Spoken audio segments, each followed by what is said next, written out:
Life in a world that keeps changing. Think that it's progress you're making.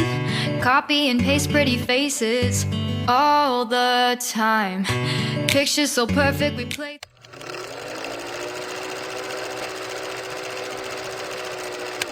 Hello wonderful people, welcome back again to this YouTube channel. Good morning, good afternoon, good evening. I greet all of una according to una time. Yes, my correct people, the news a day for my table today now our great Lai Mohammed. Yes, Lai Mohammed dey among the people wey be say he make that country wey they call Nigeria no better. And na him cause am wey be say these bandit people they come pack all of the country enter Nigeria. And na this man still make am wey be say person wey be say they disguise as Buhari no fit do anything for that country called Nigeria. This man dey among the people. Make I drop the video sharply. Make una listen to wetin Lai Mohammed talk. Meanwhile, if today na the first time we say you dey come across this channel, you are highly welcome. Consider to smash on the subscribe button. Put on your notification bell so that anytime we be say we drop any new video, you will be the first person to notify. And leave your opinion for the comment section. Wetin you think about wetin Lai Mohammed talk for this video. Make we watch them together. Bye bye. Read out a number of suggestions as a way out of the current challenges facing the nation. Unfortunately, recommendations from the BDP have exposed the opposition parties' gimmickry and the fact that it was merely doing politics with serious national issues, especially security.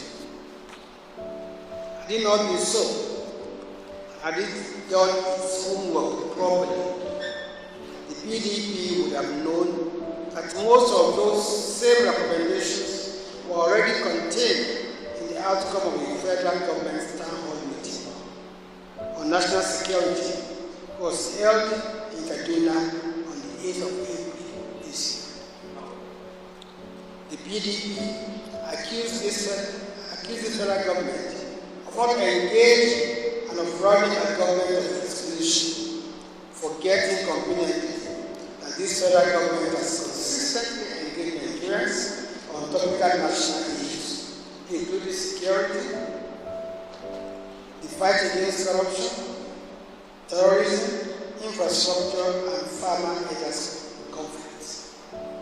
The town hall meeting series, which we launched in 2016, has so far held 18 times across Nigeria. The latest of such town hall meetings was the one in Kaduna, which I referred to earlier.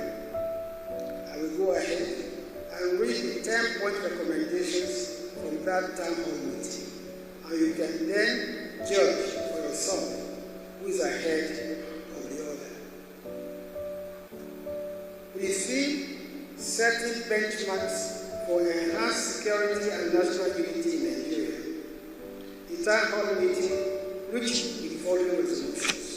1.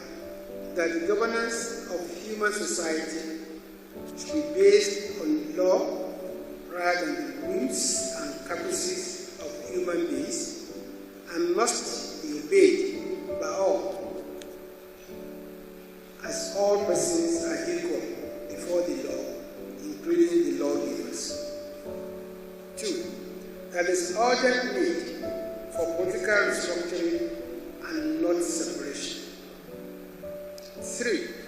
That the judiciary be decentralized and reformed through constitutional amendment to remove the unitary control of the Supreme Court. 4. That governments at all levels should ensure free, qualitative, and compulsory primary education for all children of school age. Please, I want to take 3 again. That the judiciary be centralized and reformed through constitutional amendment. 4. That governments at all levels should ensure free, qualitative, and compulsory primary education for all children of school age. 5. That the made police and other security agencies should be expanded in number, retrained, provided with modern equipment and technology to cope with emerging security challenges. 6.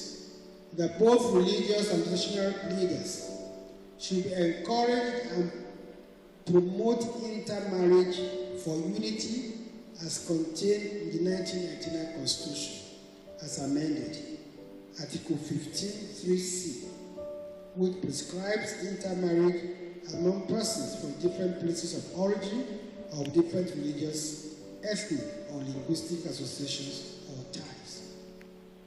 7. That the establishment of state police should be supported by the national and state houses of assembly to enable state governments have firm control in addressing security issues. 8. That traditional rulers should be given their age-long role of maintaining peace and security within their kingdom. 9. The local government autonomy be actualized to enable them have control of their areas, including the ungoverned spaces, in tackling security challenges. And finally, that the farmers-herders clashes be addressed by establishment of ranches, grazing reserves with modern amenities to check the transhumance of the herders. Gentlemen, these are clearly more encompassing and far-reaching than the political gimmickry which the PDP embarked upon yesterday. Conveniently, the PDP did not acknowledge this national engagement that featured panelists from academia and civil society. The lead presenter was Professor Jibril Ibrahim, and 4 discussants were Mrs. Ibukun Awoshika, the erstwhile chairperson of the First Bank, Professor Sakanu, a renowned veterinary surgeon, Professor Chudi Uwazuruke, an academic and a former member of the House of Representatives, and Professor Kokuri, a governor of the University of Benin. The stakeholders who attended included all the service chiefs, members of the legislative and executive arms of government, civil society organizations, traditional and religious leaders, women and youth groups, as well as labor. There can be no better engagement than this. Now, we have gone a step further. We have taken those resolutions to the National Economic Council, chaired by His Excellency, the Vice President, and which also includes all state governors. As a prelude to adopting the recommendations, the NEC has directed all state governors to organize statewide consultation on these resolutions and then revert to the Council in their next meeting. You can now see that the PDP was more interested in playing politics with national challenges than helping to find solutions to them. They presented as original thinking some of the same resolutions that we are already working to implement, without a single reference to those same recommendations that emanated from our town hall meeting of April 8, 2021. They disparaged Mr. President and the federal government, engaged in name-calling and finger-pointing, gloated about the security challenges facing the nation, lied about how they resolved security challenges under their watch, and then went ahead to say at their hysterical press conference that they have not come to play politics. Who is fooling who here? Finally, I want to comment on one other issue raised by the PDP in its displayed to the gathering press conference. The PDP alleged that kidnappers and bandits are not being brought to justice. This is apparently aimed at the federal government. It is shocking that a party that ruled this nation for all of 16 years does not know that kidnapping and banditry are not federal offenses.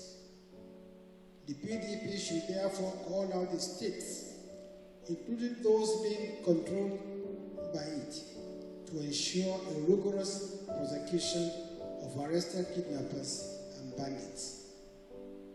Meanwhile, PDP conveniently forgot that as far as terrorism, a federal offense is concerned, this federal government has successfully prosecuted thousands of Boko Haram members in Kenji as part of a continuing exercise.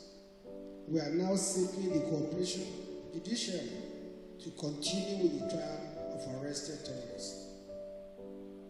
Gentlemen, we acknowledge the challenges we face as a nation, and we are doing everything possible to tackle them.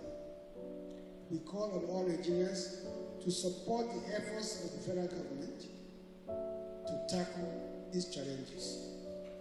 We advise those bent on